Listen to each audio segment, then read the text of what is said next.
Is the medical profession part of the problem? We have this myth that men don't care about health. They don't know anything about health. They don't use health services.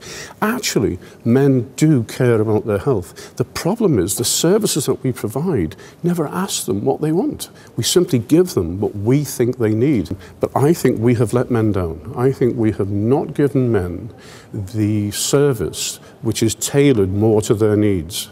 We're now reaping the whirlwind. I mean, a very recent report has shown, for instance, that there's 70% higher incidence of cancer common to both sexes in men. Now, for men, think of this. Melanoma in every country in Europe is more common in women. In every country in Europe, more men die from melanoma. And of course, what could be the explanation? Is it biological? No. It's simply because the men are waiting too long before they go and see their doctor. And if it's true of melanoma, it's true of bowel cancer. If it's true of bowel cancer, it's true of cardiovascular disease. And so it goes on.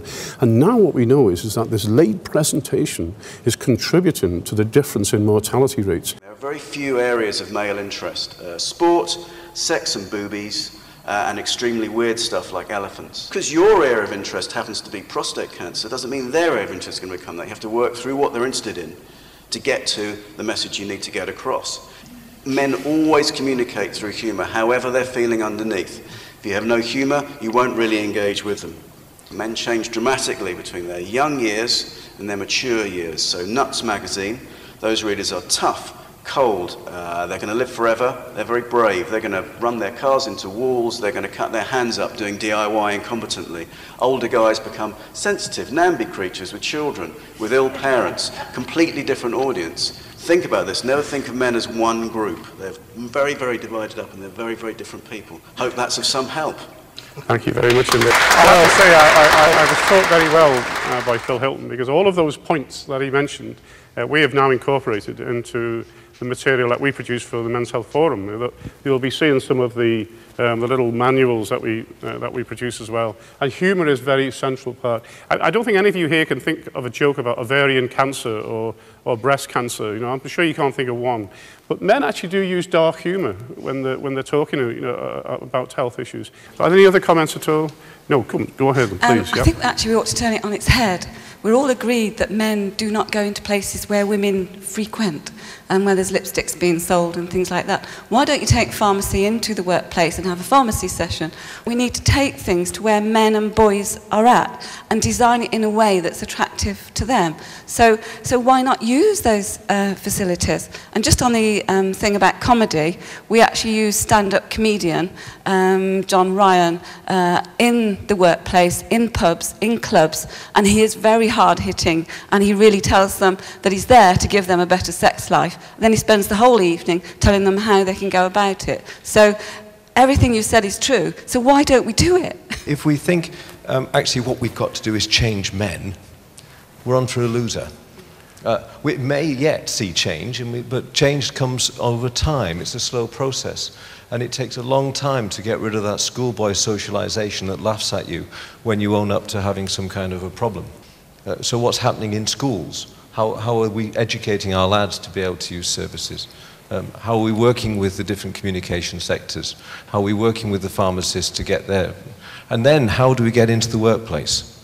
Because if we can get into the workplace, there's 14 million men who work full-time. And 28% of those men work over 45 hours a week. So that's your logic. If that's where they are, let's go to them. Thank you very much. All right, thanks, Alan. Are there any more comments at all? Yes? We're warming up here. I think also part of the armoury of dealing with men's health is actually using different technology. And we've found using confidential web email as a very effective way of getting men to talk to us about mental health problems, sexual health problems, and also opening up to other people who would not normally use health, so gay men, transgender men as well. We work very closely together with Clinical Solutions to produce NHS Direct Online, the original NHS Direct Online. And the first audit that they did, they found that men were using the NHS Direct Online system as equally as women. And that's an amazing statement, because what you constantly hear is men don't use health services, men don't seek health advice, whereas actually they were going to where they could get accurate and evidence-based information.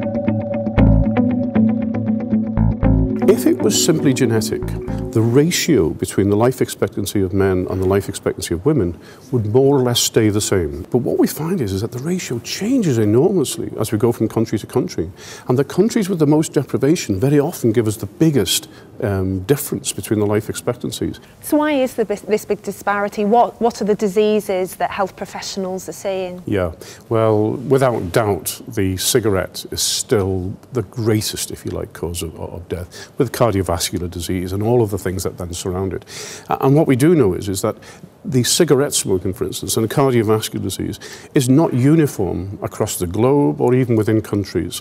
And so you find that low-income group men, for instance, tend to smoke more. Low-income group men will be diagnosed with their diabetes later, about 10 years, actually, delay in diagnosing diabetes. So it seems to compound it. The medical problems are actually compounded by the social problems which are there. And we've known that since the Black Report. We've known that the biggest factors for health and ill health come from social class, and it seems to impact more on men than it does on women. Now here's your final vote. This is crucial because it's filmed. Okay, you're on record now. Are you ready? Now I don't want you to feel sorry for these guys. Okay, especially not that one over there. Just don't feel sorry for them. Okay, I want you to honestly say, do you think that what they are doing is creating sufficient hot air to keep this balloon of men's health afloat? Or will the black box be the only way we'll find out what went wrong as it crashed to Earth with the three of them completely lost? I want a show of hands, please, of those of you who think that this balloon is going to keep on going up thanks to the work that these guys are actually doing. A show of hands, please, if you would. So things are moving and they're continuing to rise up thanks to the efforts of these gentlemen. I'd like you to thank them, please, if you would, for all their work.